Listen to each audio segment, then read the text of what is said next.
Welcome to the VetMed Wellness and Leadership Podcast, where we discuss central challenges VetMed leaders face, such as burnout, stress, and difficult interactions with clients and staff, just to name a few. In each episode, you will hear about actionable solutions that you can apply to your practice and invitations to connect with fellow leaders who are passionate about improving the wellness of the VetMed profession. By subscribing, liking, commenting, or sharing this podcast, you are helping more veterinary professionals find the resources shared in these episodes.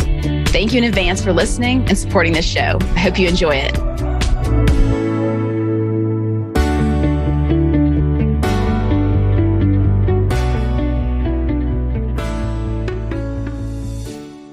Hey everybody, Crystal Stokes here, and joining me today is Rachel Lemke. Did I get it right? Yes. And Suzanne Cannon. And we are going to be talking about money conversations that suck and what we can do to make them better. So I'm really excited to have you all on because money is often a very difficult topic to talk about, but money is also extremely important. If we want to grow our practices, pay our employees well, have access to care to be able to serve as many awesome pets as we can, we have to think about and talk about money. So I want to start off today with just getting a little bit of what brought you here today. So if you can just give us a little bit of backstory of what you do and why you do it. Let's start off with Rachel. I specialize in the lab. So my why, if you will, first started in equine medicine, which we'll say also has a money problem. And so I realized that I could help practices get more from their lab services and use that to help hire team members, if that makes sense. Like a project I did would come up with an extra almost $30,000 a year. And I was like, oh, that can pay for like part of a tech, and that will alleviate strain on that part of the team. And I realized I could kind of expand that vision and do that more. And then also I've had another goal that's kind of developed, and that's to help pet owners make care more accessible and kind of help the veterinary practices that are interested in that spectrum of care better serve those pet owners by kind of reining in some of those prices, if you will. Wonderful. Interesting background. And how about you, Suzanne? I'm the co-founder of VetBilling, which we're in our 10th year this year. And VetBilling started, as many businesses do, because there was a problem that happened to me that I wanted to solve. And that problem was having a $4,000 emergency vet bill. This was 15 years ago or so. So I think of that price now and I kind of chuckle and go, oh my gosh, that sounds cheap compared to today. But at that particular time in my life, I was going through a divorce. I was in my 40s. I had to move back in with my mom. Like everything was terrible. And then I have a dog with an emergency in the middle of the night. And I had pet insurance. I had done everything I thought that I could to be prepared. But what pet insurance does not do is provide you with the funds up front to cover an unexpected cost. It's a reimbursement model. So there I was, stuck and terrified when I was looking at that invoice in the emergency hospital. I literally felt myself go limp when I saw the bill. And I applied for care credit and I was declined. And I was humiliated. I felt helpless. I felt ashamed and embarrassed. I didn't know why I was declined. I had no idea at the time. It felt terrible and I felt powerless. And then the vet team, of course, was powerless to help me with any other options than that. They basically said, you either pay today or we're going to send your account to collections. And then that makes you feel even worse. And I remember leaving that day and thinking, I cannot be the only responsible pet owner this has happened to. Because I was a conscientious dog mom. I had bought pet insurance in the mid-90s before anyone heard of it. And there was one company and people laughed at me that I had pet insurance. And I'm like, but I had schnauzers. So you have one cystotomy for a schnauzer at around $1,000 a pop. at that time, like, okay, and $1,000 and I was working and not going through a divorce, I could wait for reimbursement. But fast forward to some years later, and as happens with many people, life circumstances change drastically. We have a pet for maybe 10, 12, 15 years. Our fortunes can wax and wane enormously in that amount of time. And that's what happened to me. And that really planted the seed for VetBilling many years later. And when I started to research the idea, I found out that it wasn't just a problem I needed to solve for myself and other pet owners like me.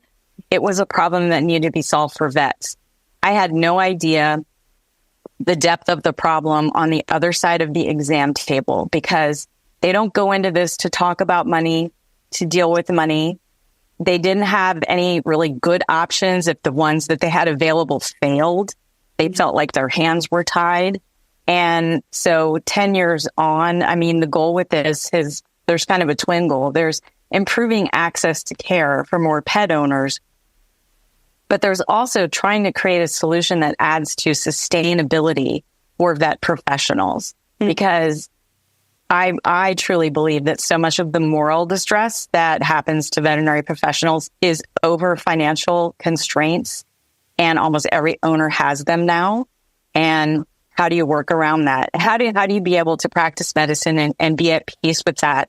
And you have to have solutions that help it be sustainable for you.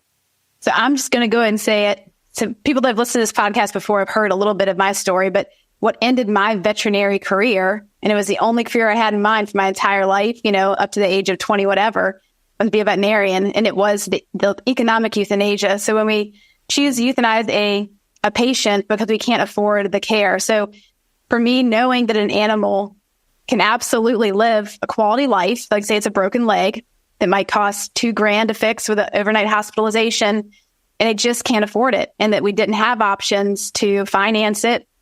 And so to know that family is going to lose their pet, and then just also being a veterinary team member who we exist to keep these animals alive, right? And to watch they hold an animal while it's dying because we are the ones euthanizing it was crushing. And I couldn't, I reached a certain limit where I could no longer do it. And I didn't have a way to really understand the depth of it or how to cope with it or how to change it. It just felt like a reality. And I said, if you can't accept it, then you can't be in the industry, was a story that I told myself. My mind didn't consider that there may be other pathways forward. And I'm really grateful to have met you all, because I really would like for us to be able to have a conversation really about what's happening on the veterinary side, because we do talk a lot about the pet owner, the pet parent, and we're going to talk about that plenty today too.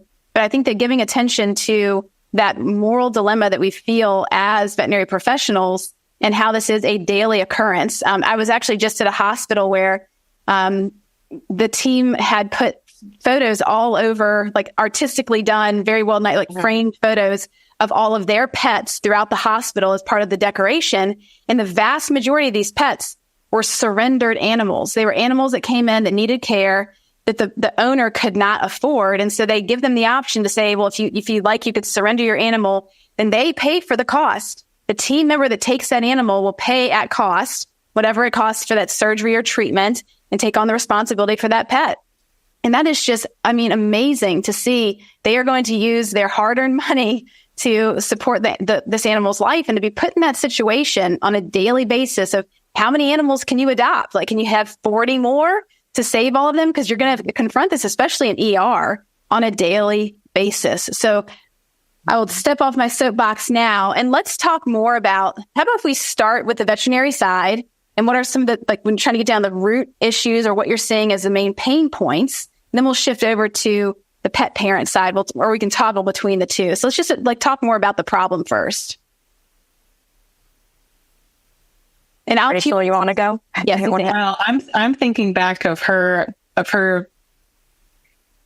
Crystal being really kind of excited and like happy, emotionally happy to see how many pets that the team that had been surrendered, we'll say, to the practice. And so but she's obviously right. Like, that's not sustainable. You can't 40 dogs. There's people I'm sure who would love 40 dogs, but they have lots and lots and lots of animals. And Suzanne, you used a phrase earlier that I really like.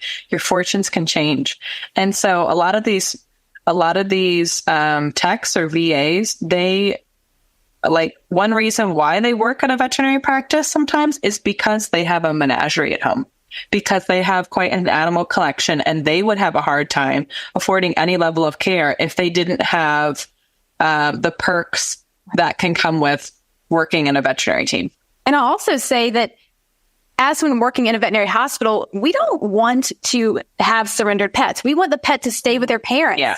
That's the most heartbreaking part, is watching them have to be separated, death versus knowing they're going to be cared for and they're still going to live. But to have to even make those decisions, we think like in human health, we don't have to do those things. Like a pediatrician going, you know what? We'll just take your baby. All right. Like, right. Yes, we have the mom. It's just so we deal with that so much more on the veterinary side. And so the money aspect is a reality on a daily basis.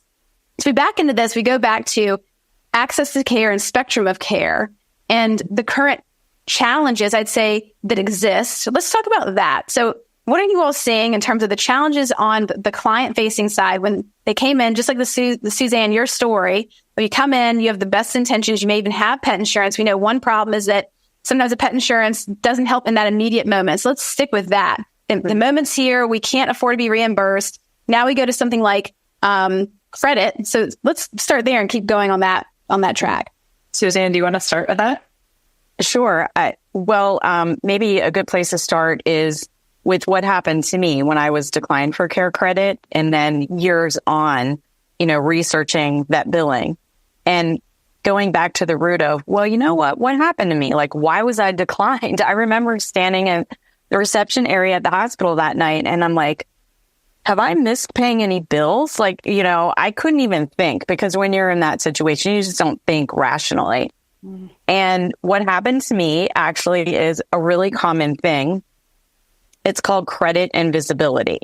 This is not something that I knew about before. I took a deep dive into all of this stuff to try to understand, why do so many veterinary hospitals see so many clients get declined for these options? And these are kind of the standard financing options that almost all veterinary hospitals offer. They're not even aware of other things. And credit invisibility, what had happened to me was I was going through a divorce and I applied for care credit in my own name. All of my previous credit was attached to my soon-to-be ex-husband. I've never been the kind of person that has like store credit cards or things like that. So I had no real credit footprint, even in my early 40s. I didn't know. Like, now I'm sort of embarrassed to say this because I know so much more about it, and I religiously track my credit score and my credit utilization and all of the things that impact people's ability to access credit in a moment of emergency, of an unexpected financial shock. So credit invisibility affects people of color much more often than it does white people. African Americans and Latino Americans are much more impacted by being not visible as having credit. And that's not because they're not credit worthy or they're not reliable. We have terrible credit inequality in this country, and the things that are used to measure credit worthiness don't include everybody. They're not very inclusive. So for example, if you don't own a house and you rent, maybe you've rented your place for 15 years, okay? Your rent payments aren't going towards your credit score. If you own a home, your mortgage payments are counting, though. The credit bureaus see that. They don't see you consistently paying your rent. They don't see you consistently paying your utilities, your streaming services, your cell phone, and all of these other things. You also have to have credit to get credit. One of those ridiculous conundrums that I hate, like, well, in order to get a job, you have to have experience. Well, how do you get experience unless somebody gives you a job? And how do you get credit? And obtaining what care credit is what I would call more of a specialty type of credit. It's not a general purpose credit card. So your credit score for that needs to be a little bit higher. Care credit is really well suited to people who have prime and super prime credit scores. not for people that have things below that. And yet that doesn't mean those people are not capable of paying. I was actually capable of making payments, but I wasn't, but because Care Credit was the only vehicle through which I could do it, that wasn't going to work. So I needed another option, and most vets didn't have another option. And what I came to find out was vets try so hard to twist themselves into pretzels to come up with other options. So they offer their own version of payment plans. They're usually horrible failures because they don't have a good system in place. So they might use promissory notes. They might use holding post-dated checks, which is still a thing. Like, I kind of can't believe that. Writing down credit card numbers, or you can store credit card numbers in your PIMs and run recurring payments. But the problem is, if a payment fails, it's somebody on the vet team that has to figure out what's going on, reach out to the client, resolve it. So there was no good alternative system in place for this. So that's a huge pain point, is that teams are sort of stuck in a system where they're not aware of how to access better options. If they need an alternative to Care Credit, where can they go? They don't even often know exactly how charitable funds work or crowdfunding or things like this. So to me, a big thing is kind of educating teams to know what's out there, so that they feel because the more you know, the less powerless you feel in those situations with your clients. Right. And I should also say that there's a ticking clock here. Like, many things are quite urgent. We don't have days and days or weeks and weeks to research this. So if we can have the veterinary staff be armed with the educational material and help guide people towards solutions, that they can, kind of Sherpa them through this very complicated process when we're freaking out. It's hard to make decisions, when our adrenaline is up and we're under that kind of stress. Suzanne, if you don't mind, I think it's natural just to go into describing VetBilling and what you all actually do to try to resolve many of these challenges. So can you walk us through, what exactly is VetBilling and how you fill that gap? Yeah, VetBilling really is there to try to catch the people that fall into that black hole where financing isn't available, but they still have an income. They still are solvent. They're just illiquid. And illiquid just means I don't have all the money right this minute, but I can have the money over time. And you think about how do veterinary practices pay for a lot of their equipment, like a multi-million-dollar MRI machine. I just talked to one of our hospitals that just bought one, and they're not paying for it all at once. So they're also illiquid. Most business transactions are paid over time. So I think one thing is like sort of getting clear on when we say a client can't afford something, what does that really mean? Does that mean they don't have $5,000 today, or does that mean they don't have any money? So VetBilling is there for the people that have the ability to pay. They just can't do it all today. And it's a systematic approach. We manage the plans for the practice instead of the practice having to do it. So we equip them with standardized contracts. They set them up on an online platform. So you have a dashboard, you log in, the contract is there, you fill it out if you can do online shopping. Can I do it on my phone? You can. It's a little bit harder to see, but yeah, you can do it on your phone. And it's all electronic. So, and the client actually doesn't even have to be in the practice when you're setting up the contract, because you send them a signature piece by text or email, and they actually sign with a selfie. So they're clearly identified, and then that's geotagged with a unique code. All of that comes back to VetBilling. Then we process the payments by auto draft. And then if there is a payment failure, we intervene immediately. Like, we see the payment exception right away, and we can begin acting to resolve it. And a lot of times it's something as silly as a person got a new card with a new expiration date. And that's something, though, that could take somebody in a practice hours of wasted time trying to track down that client to find that information. People don't answer their phone. I mean, it's really hard. We have software that actually goes out and looks for those changes in advance, so there's no disruption to payments. But if something is missed, like, not all bank card issuers subscribe to that service that lets businesses go out and look for changes. So even so, we have a team of humans in addition to software that reach out and provide all the customer service related to the contract. So it shifts that burden off of the team.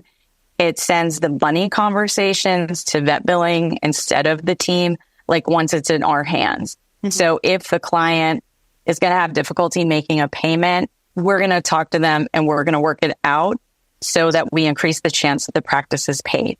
So it's managed in-house financing is what it is. So can we give an example or two? And then we'll shift over to Rachel shortly.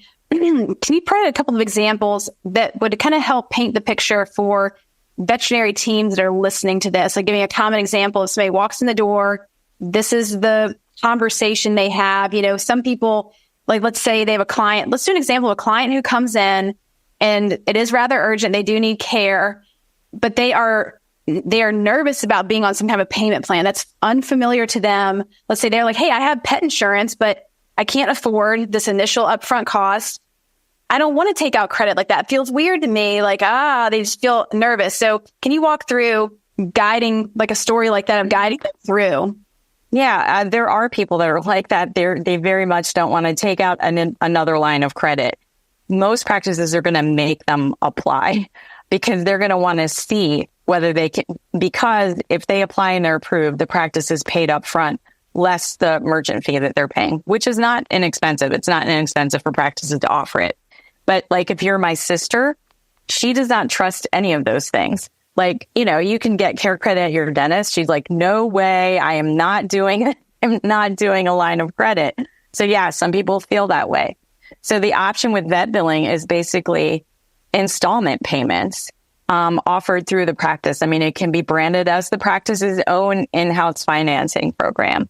So to enroll in a payment plan or to activate it, the client pays $25. That's automatically debited when the contract is set up. And an extra $3 flat fee is added to each recurring payment until the balance is paid in full. So that's it. It's not difficult to figure out. But the reason we added fees to it is because we feel like the pet owner should have some skin in the game. Like, okay, if you're going to ask your veterinarian to defer getting their money from you, then you should have to pay a little bit extra for that convenience.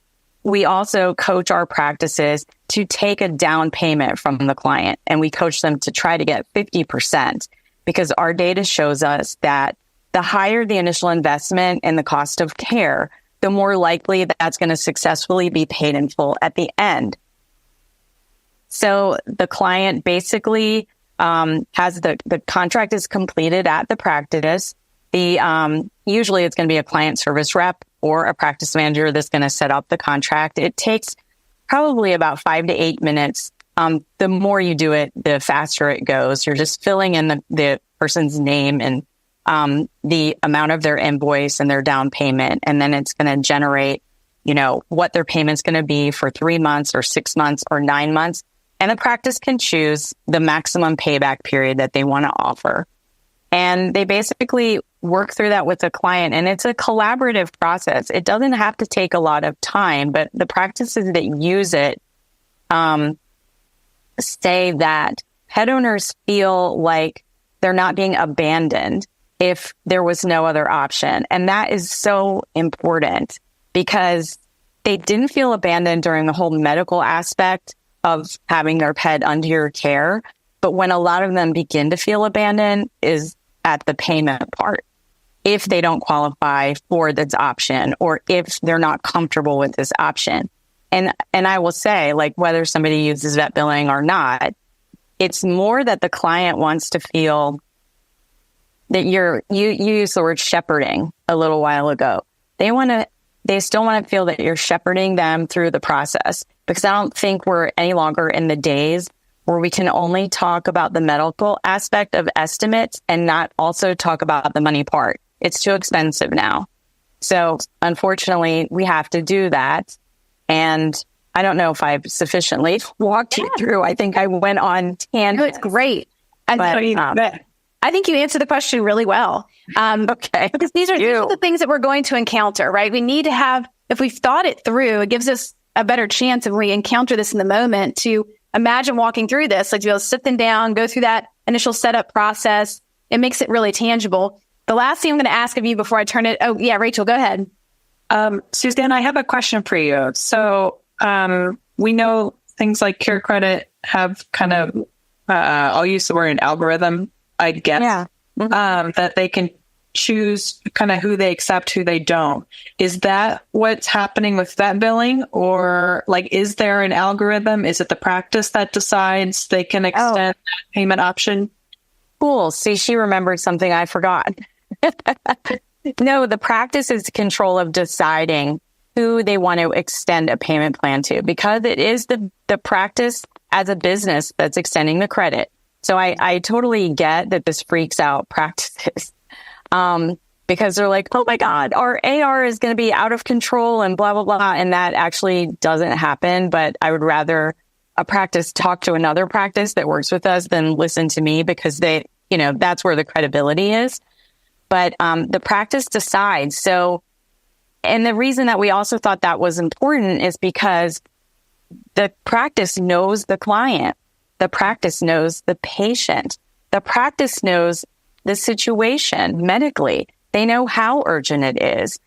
If this is your longtime elderly client who just lost her husband and suddenly her poodle needs a cystotomy, and she just doesn't have that money up front, and she's not going to qualify for Care Credit if she's on Social Security. She's not going to meet the income threshold.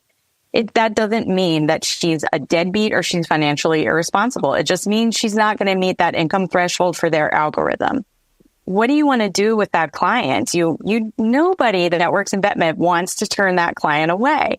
They want to help them, but they also don't want to hang themselves out to dry and put themselves at risk because they have a horribly inefficient way of managing payments. So what we want to do is give them a better way to do that, and to be able to help that, to have the freedom to say yes, because that saying no is what kills you. And the only way, I believe, that you can emotionally deal with that as a vet professional is to become crusted over with cynicism and feeling jaded. And you start to hate clients because you just want them to be financially prepared so you don't have to say no.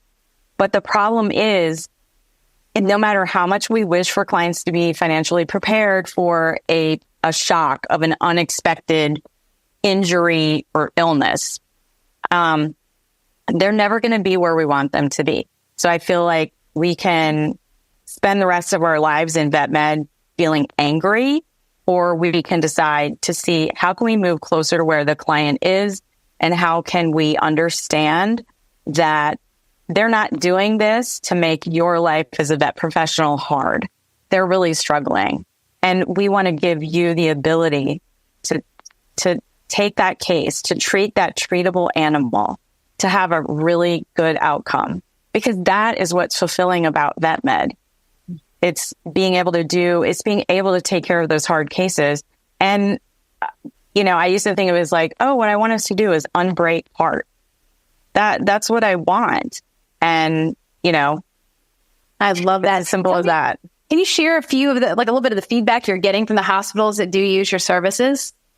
Yeah, I'm really proud of the feedback we get, because when we get it, there's times that I sit back and go like, 10 years ago, this is exactly how I wanted it to work. Which is, I have a hospital in the southern tier of New York that has told me that their online reviews are not negative anymore. She said, we used to get reviews, the usual ones like, they're all about the money. Money's the most important thing. She goes, we don't get those now.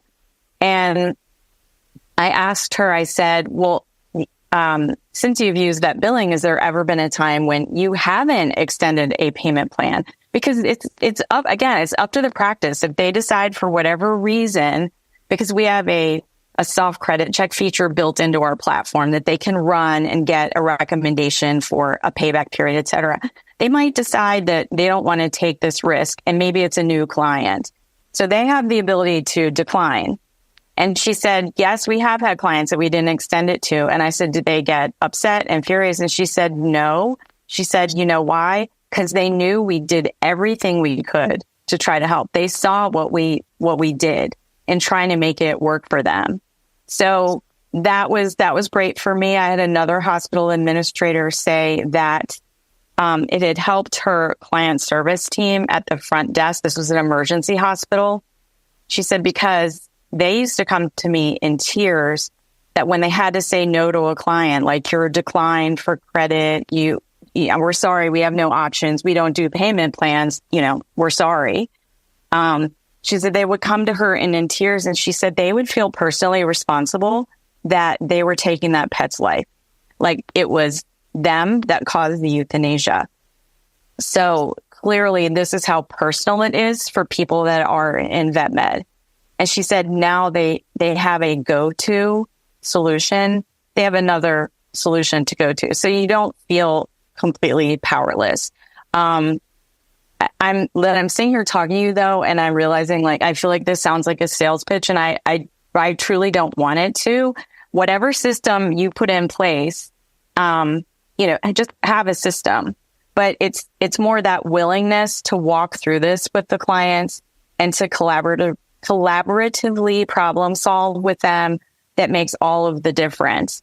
What we have also found though is practices that sign on with us, and one of their biggest fears is somebody just wrote me an email saying this. Oh my God, when word gets out that we offer payment plans, everyone's going to come down from the hills and they're going to tell all their friends and come on, everybody, they do payment plans. As if payment plans is a synonym for not having to pay. It's like a code word, oh, they do payment plans.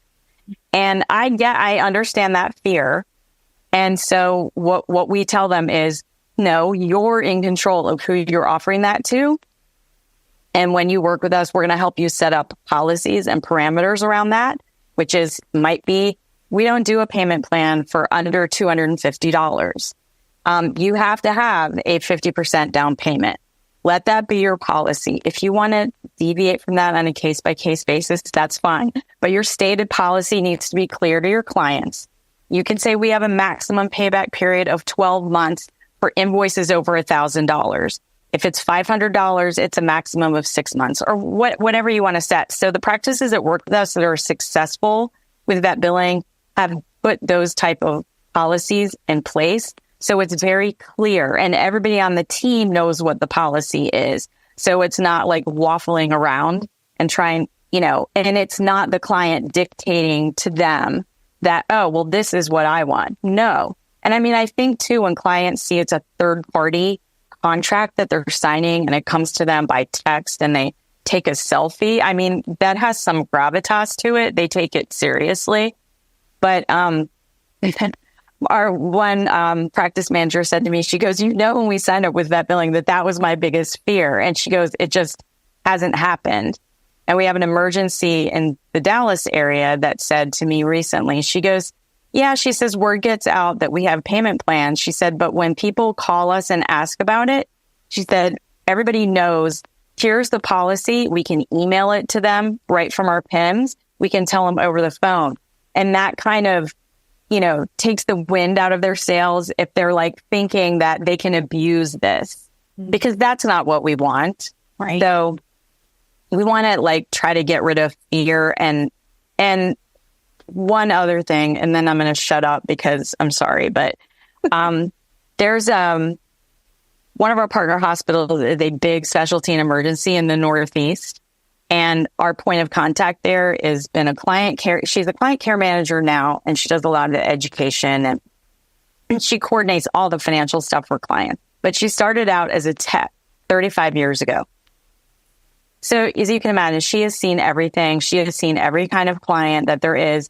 If anyone has a right to be jaded about clients, it is this person. And she called me about a year after they started working with VetBilling. And she said, you know what I realized is she said that people actually want to pay, but we weren't giving them a way to do it. She said, because we would say oh, well, we don't do billing. Because she said, literally, we don't have anyone in the hospital that can manage that. But she said, since you guys manage it and we can do it, that's been the biggest surprise. Because I think people want to pay for their pets. They might not eat, but they want their pet to get vet care. They might go late on another bill. But I mean, I know how I feel to all the vet teams that have saved my animals multiple times at the emergency, from an unexpected instant paralysis that happened to my Schnauzer last year to pancreatitis with Schnauzers. I mean, I've had everything with Schnauzers. But anyways, I know how grateful I am to that team that they saved my dog's life. I'm grateful to them for the compassion that they show me when they know I'm scared. And I don't want them. Oh, one emergency told me this too. Not that they don't work with us. And she said she was a tech that had gone back for her specialty in emergency and critical care. And she said, you know what really saddens me is, she said, when I look at our reviews, she said, everything it mentions, oh, they're about the money. It's the money. It's the price. It's the money. And if you look at a lot of emergency hospitals, you see those reviews. I mean, there's a lot of good ones, but there are always those there. And she said, it breaks my heart because I work, 60, 70 hours a week at this job. She said, I love what I do.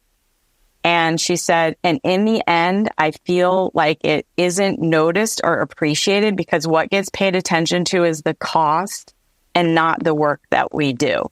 And she was like almost in tears. I was there with a family, with another family dog that ate a tennis ball.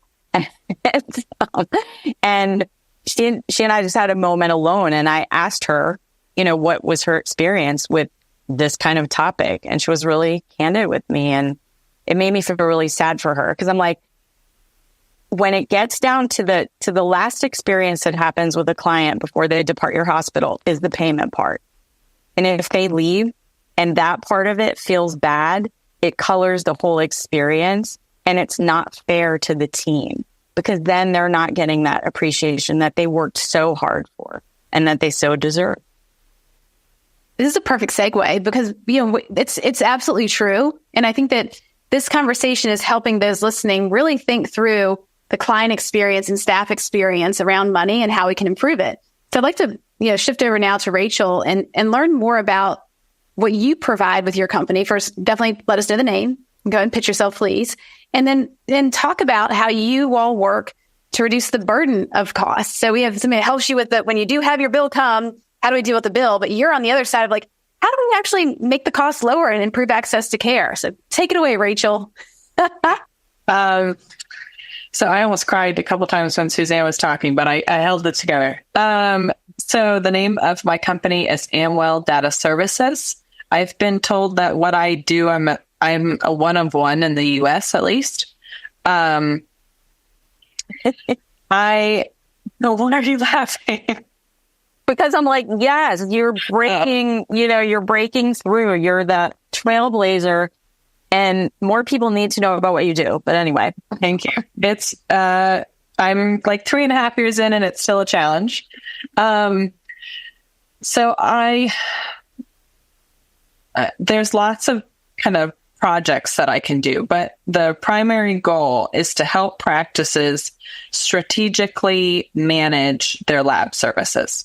For most practices, that's going to look like trying to make the lab services as low cost as possible to them. So reducing vendor costs where clinically and business-wise appropriate.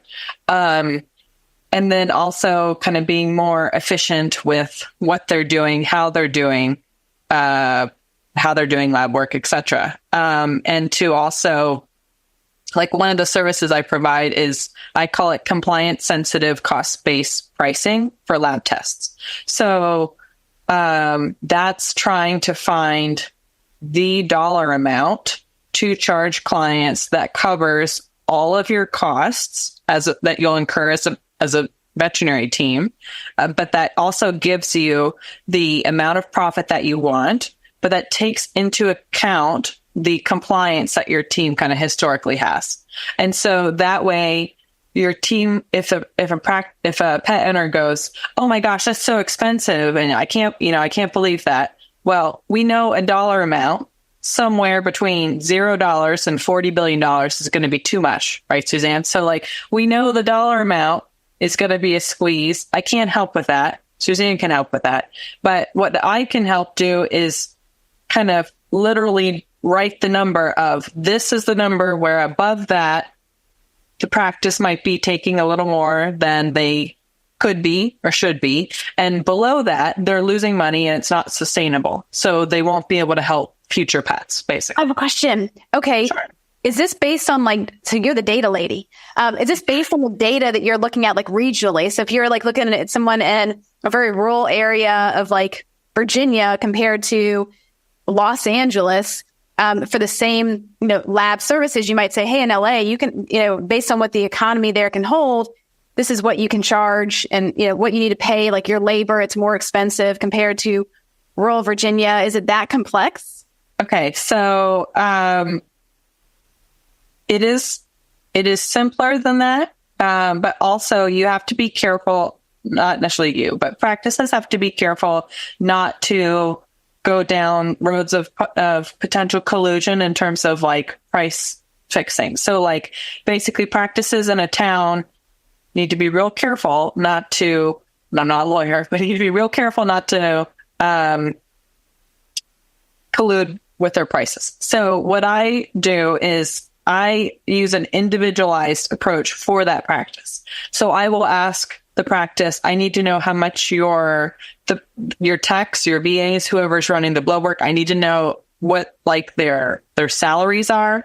I need to know how much time it's going to take the team members to do all these things. I need to add in the individual costs of all of these consumables and all the pieces of equipment. And if the team pays their doctors for the blood work, then that, like a production bonus thing that needs to go in.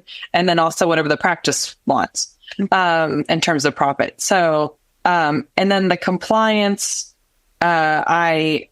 to kind of understand a bigger picture of what's happening with the client compliance, which is like the business term for the amount of, I'm going to try not to get on my soapbox, but it's the business term for the amount of people who want to say yes to care because of client education and who can say yes to care because they can access it in that moment. So it's a combination of the two. So I use a team survey, basically a detailed team survey to help get at areas of improvement, areas that are strong, that sort of thing. So it's not by region. No, it's all within that practice. Ooh, it's super customized and like kind of white glove. You come into each practice.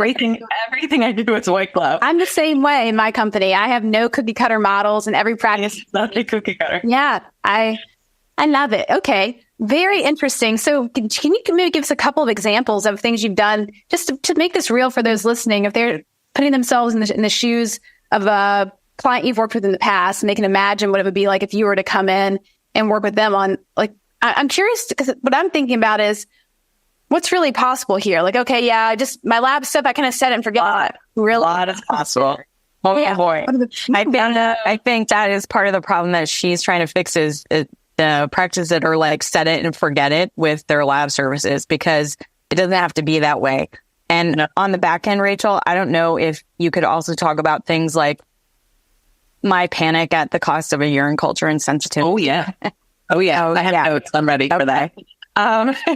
So things that are doable, right? So for me, the way my brain works, and also a little bit of backstory. I was the lab manager at a large private equine emergency hospital in the Northeast for almost 4 years. And so I was given basically carte blanche to update protocols, procedures, pricing, communication, etc. So one of the things I did was optimize day-to-day operations. So I made things as efficient as I could. Maybe it was, it were detailed steps because it was like Rachel's world in my mind, but like, okay, so this is the way to be really efficient with what we need to do here. And then that freed up my time. And so freeing up that time, if this was for someone else, they can implement pro-patient profitable programs. I actually basically built a program with a local Boehringer Ingelheim rep. This was for an equine practice. So BI offers complimentary equine endocrinology testing in the U.S. Was that the metabolic toolkit? I'm sorry to interrupt. Was that program? Yeah, that was yeah. Yes, Suzanne, very good. And I haven't marketed that very much at all. So very good, Suzanne. And so it was a bigger practice. So maybe 12 DVMs, VMDs. And it's two testing slots per season per doctor, which I know we're getting a little of the weeds, but that workflow I estimated would net the practice about $26,000 a year in perpetuity.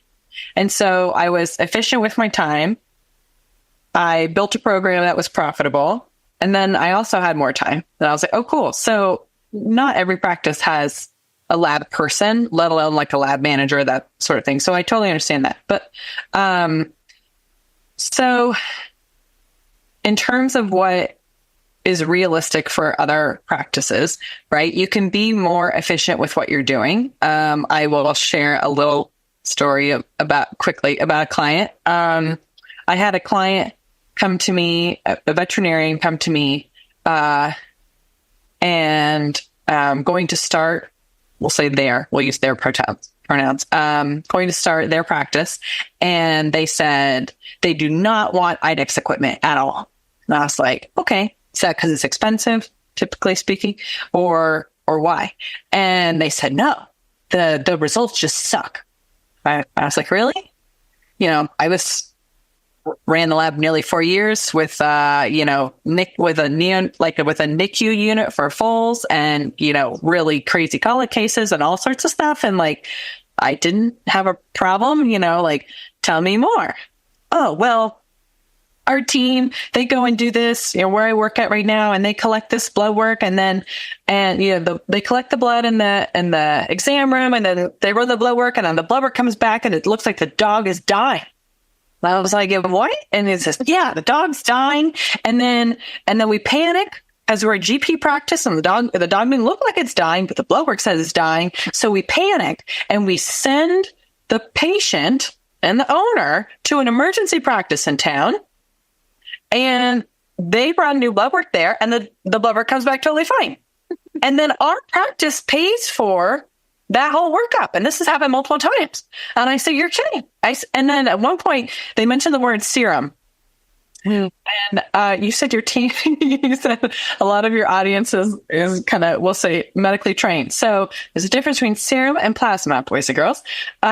So one has clotting factors and one does not have clotting factors, which means one, you're pulling on a red top tube, and one, you're pulling on a lavender top tube, or a green top tube for heparinized plasma. And so the IDEXX analyzers run heparinized plasma or they run serum. However, fun fact, for a tube of blood to clot, if it's serum, that's going to take time.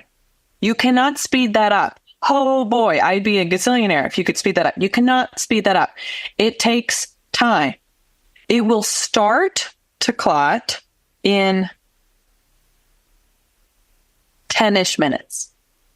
It will not be fully clotted for way longer. You can try your damnedest to break the clot for like 15 minutes straight, and then you'll pull out what you think is serum at the end. And some of that will be serum, and some of that will actually have turned into clot.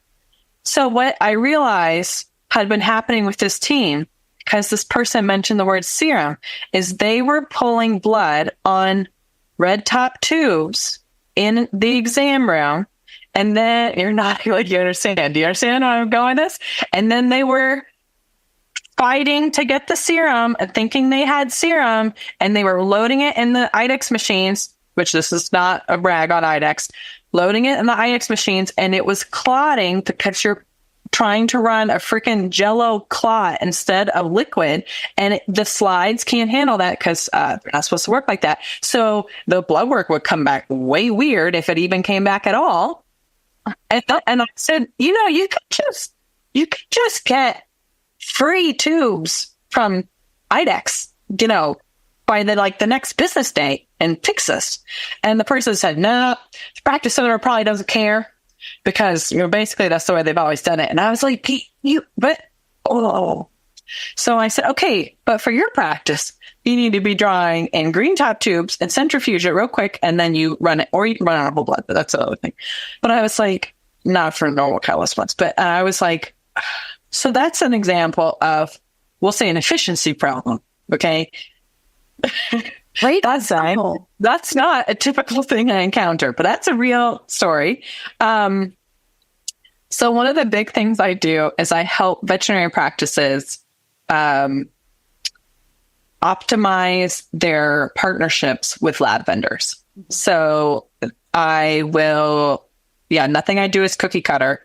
So I will help them find a lab vendor that fits what they want to do from a business perspective and a medical perspective, like a clinical perspective now and also in the future.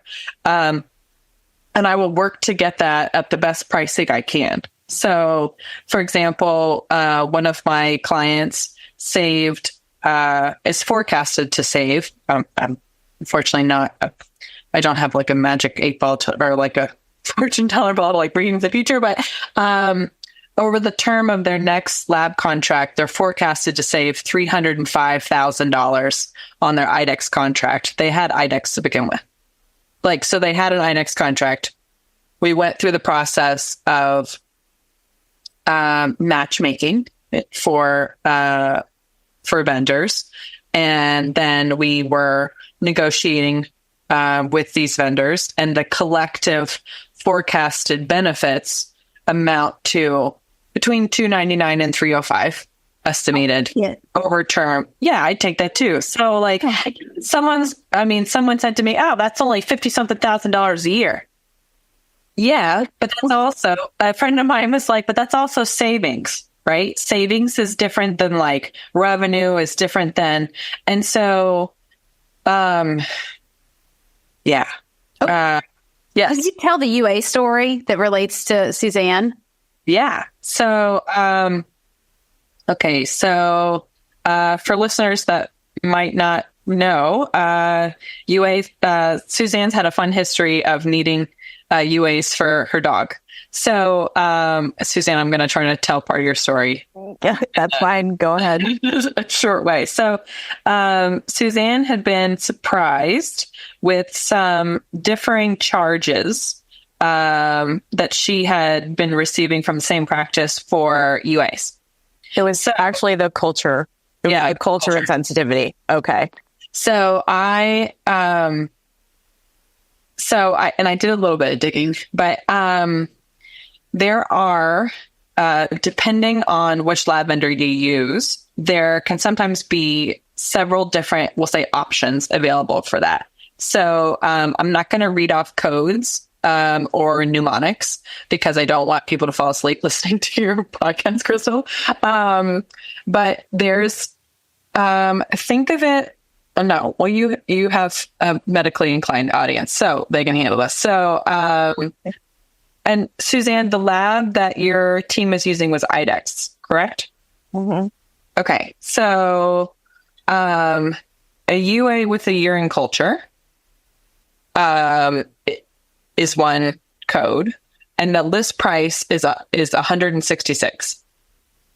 So I know that it was a urine culture, but sometimes the veterinary team also wants a UA too. Sometimes, think of it like if you want a burger, but you also kind of want fries with your burger too. So you get a burger plus, kind of that sort of thing. And then a urine culture with an MIC susceptibility for low colony count is a similar price. It's $165 list. A urine culture and MIC susceptibility, not low colony count, is $141 list.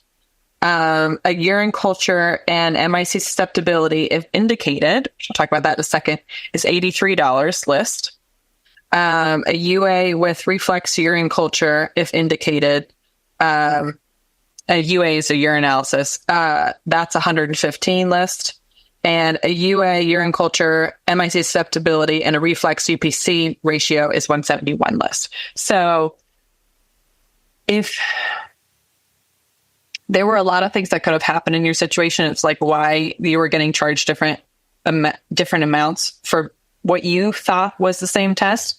It could have been the same test, but there's a chance that basically you thought you were getting a urine culture. The team was sending out the equivalent of a burger and a fries and a whatever, or sometimes it was just a burger, or sometimes it was burger, fries, and guac on the burger. Like it was that. It was, yeah, the last one, it was, they sent it out for like a Whopper Deluxe. Yeah, it's true.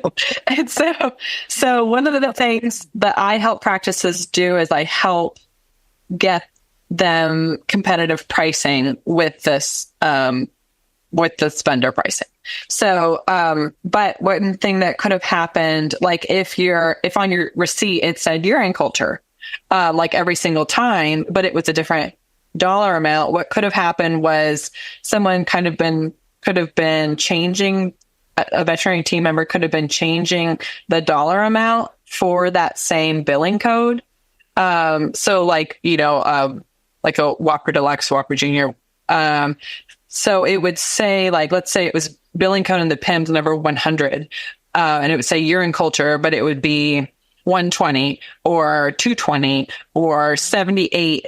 And that also from a teen perspective, if you have any listeners that are really into like KPIs, that sort of stuff, if they watch any of those codes over time, or if in the future they want to look back and do like a retrospective, what were our business trends over time? If they want the ability to look either kind of forwards or backwards, those codes, if they're being used as like kind of funky wildcards like that, that will be really hard to track, because that won't be saying, oh, we did this many just UAs, or we did this many urine cultures with like the urine culture and MIC susceptibility low quality cow.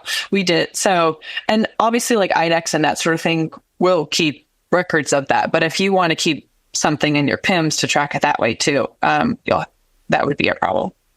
Can I say something about? Oh, go ahead, Chris. I'm going to say from the client perspective of this situation that happened to me, because I have a suddenly paralyzed dog, which means he's a lot more susceptible to UTIs now because I have to manually express his bladder.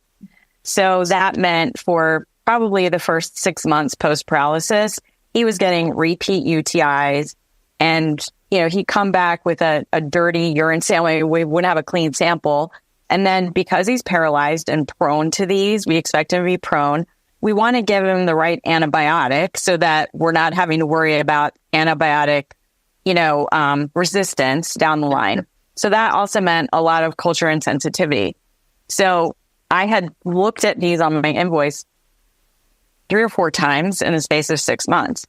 And it went from 199 to 209 to 249 to 311. And it was this $311 one that I was like, I was going to pay for it, but there I am at checkout. So here's probably a typical client kind of thing. And I'm looking at the invoice. And also because I know a lot about veterinary prices from my job, and I have fee references here at my desk. Like if there was a Price is Right for vet med, I could go on it. Be like, yes, I'll guess that price. So I always have an idea in my mind approximately what an appointment is going to cost, unless there's some surprise thing. But anyway, so I get to check out, and it's like $200 more than I'm thinking. And I look at the invoice and I just mutter to myself, like I was talking to myself. I'm like, wow, the price of that culture really went up.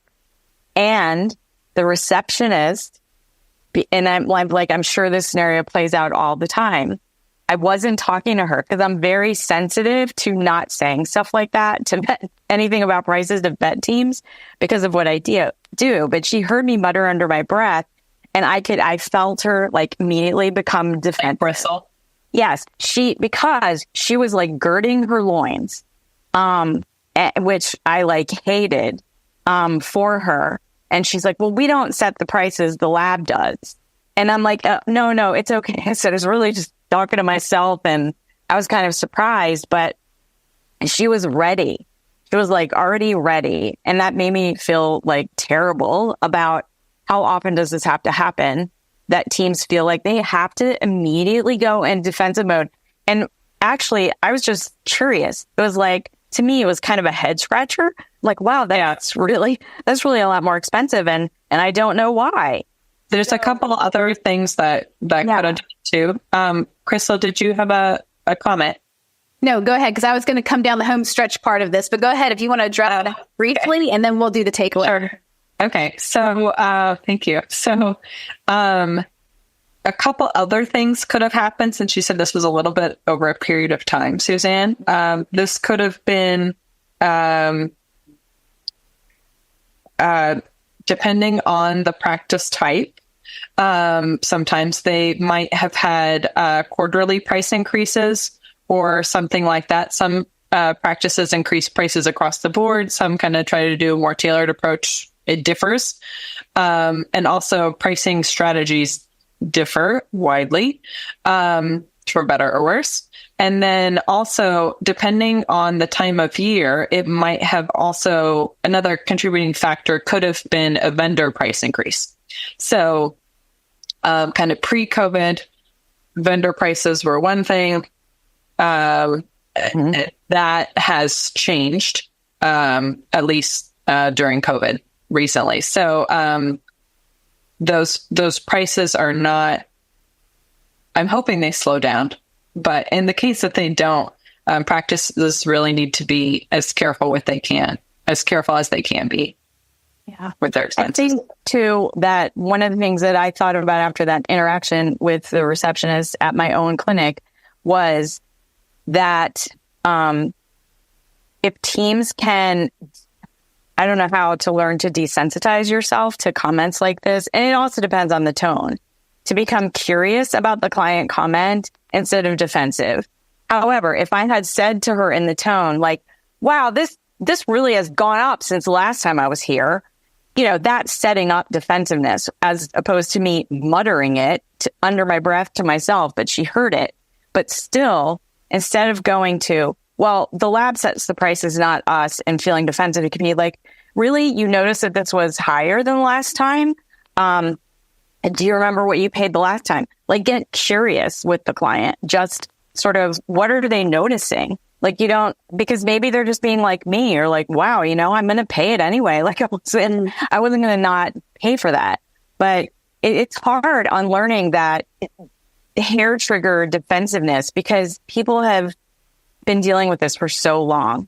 But if there's any way to like even just stop for a minute and take a breath and pause and go, okay, let's find out why she said this. I took my cat to the vet on Monday, and I talked with the doctor, and I said, okay, I want a CBC, and we decided I would have a CBC, a Chem 17, SDMA, and T4 in-house. And then she also got a vaccine and an injection and an exam fee. And so like, I was very specific, like, this is the blood work I want for these reasons. And so I was like prepared. I like transferred money into my bank account on my banking app, and I was like, okay. And I go to pay my bill, and this is demographic wise, this is like a somewhat suburban type practice, I guess, maybe 6 DVMs, VMDs, companion animal. And they're like, okay, it'll be $83. And I was like, whoa. And I said, hang on, including the CBC and the Chem 17 and the estimate and the T4. I said, and this is what I do for a living. And I can tell you right now that like your cost, and we didn't run the light for, but I was like, and your costs for just that Chem 17 clip are like, well, I was like, no. And she goes, oh yeah, you're right. She had like this piece of paper, and the CSR had like a piece of paper. And on the bottom piece of paper, there was this like little check mark, and that she didn't see. And I said, you guys need to like highlight that so you don't miss that. She goes, yeah, let me put that in. She goes, $219. But I was like, okay, right. Which is not like still cheap, but that's always so true. Well, I think what you all have highlighted so well today is that there's a lot we can do around the conversation of money. We can address access to care, we can reduce costs, we can provide payment options, and with training and talking through these conversations, it can become a lot easier. It doesn't have to be as painful as it currently is. So I really love having you two on to bring this topic to light. And I know that it's a huge topic that we can really talk ad nauseum about, even other aspects. Like you mentioned, the staff side, that's what we do in my company, is a lot of teaching people how to address the conversations. How do we role play the skills of, meeting the client in that moment and working through it together? So it's this collaborative approach. We all come together to help support these veterinary teams and really enjoying their work more and providing the best care possible. So coming down the home stretch, we have to keep this succinct because we are a little bit over time. This is such a good topic. I love when that happens. A lot of energy. I want to leave people with takeaways. So we're busy professionals listening to these podcasts. Sometimes not everything sticks. I want to have, if you could summarize maybe 1 or 2 points you want listeners today to walk away with if they remember nothing else. It's a lot to ask, I know. What would you like to leave our audience with today? And I will batter up. How about Suzanne first? Okay, gosh. Yeah, this is hard since concise is not my brand. But anyway, I think really more than anything, what I want listeners to do to take away from this is an understanding that you don't need to be afraid of looking into other types of options to offer clients. And no matter what options that you're offering them, try to companion with them in the process of figuring out financial solutions, because they're frightened. They're afraid of being judged. They feel guilt probably because they want to be able to afford the gold standard, and they maybe can't. And so they're feeling vulnerable. The veterinary professional, unfortunately, is the one that holds the power in the room because you're the authority figure. So being able to invite that client into a conversation by opening it up so that they feel safe to express their financial concerns, because a lot of times they won't tell you explicitly. They might drop hints, but invite the conversation, explore it with them, and avoid the thing at checkout where it's like, oh my gosh, it's $240. I only have $80 today. No, open the door for them to share with you their concerns about budget, and don't be afraid to talk to them. And ultimately, we're on the same side. We all want what's best for the patient. So that's the biggest thing, is let's move from judgment and making assumptions to collaborative problem solving and empathy. That's it. Great. How about you, Rachel? Increasing access to veterinary care and maximizing profitability it's not copacetic with the set it and forget it type of mindset regarding the lab stuff, especially anymore. So it's going to take something where you're more hands-on, you're willing to get in the weeds or have someone get in the weeds for you, and kind of maximize the benefits that are available to you. And that will also help your pet owners and your pets down the line. Wonderful. So I want to add something for you, Rachel. Yeah. She said earlier, she goes, I understand that not every practice has a lab manager, but now they can because of you. Not a lab manager, but you can come in and do that for the practices. So you're available. I just wanted to remind you of that. Suzanne's one of my biggest cheerleaders. I love her. Yeah, you can tell these two ladies really like working together. I mean, we're friends. We've been friends for years. Yeah, it's wonderful. What we do is very symbiotic. Yeah. Yeah. Wonderful. Thank you two so much for being on today. I've had such a blast with this conversation. Money is often so hard to talk about, but I thought this was really I felt relief, as I was listening to both talk. There are answers out there. There are solutions. There are better ways to do it. And you all are available. So how can people best reach you? Suzanne, you first. How can people get in touch with you? Our website is super easy to find. It's vetbilling.com. And you can also find us on social media. So we're on LinkedIn as VetBilling, Instagram, and Facebook. So you can always DM us there. You can always get to me directly through LinkedIn, through direct messages, Suzanne Cannon, or you can message our page there at VetBilling. Great. And Rachel? AmwellDataServices.com is the best way to learn more about what I do. I'm happy to chat over on LinkedIn, or you can learn more at your leisure on my Instagram account. Lab services is not very sexy, guys, but I try. Well, Rachel and Suzanne, thank you so much for being on with us today. I'll link all that up in the show notes. Nobody has to hunt for it. And I hope you all enjoy the rest of your afternoon. Thank you for having us. Yeah, thank you so much. It was fun. Thank you for joining me today. I hope that you feel stoked after listening to this episode. And as always, I would love to hear your comments and feedback. Is there a topic that you want to know more about? Please let me know. And thank you again for subscribing and sharing your favorite episodes with others. It really means a lot.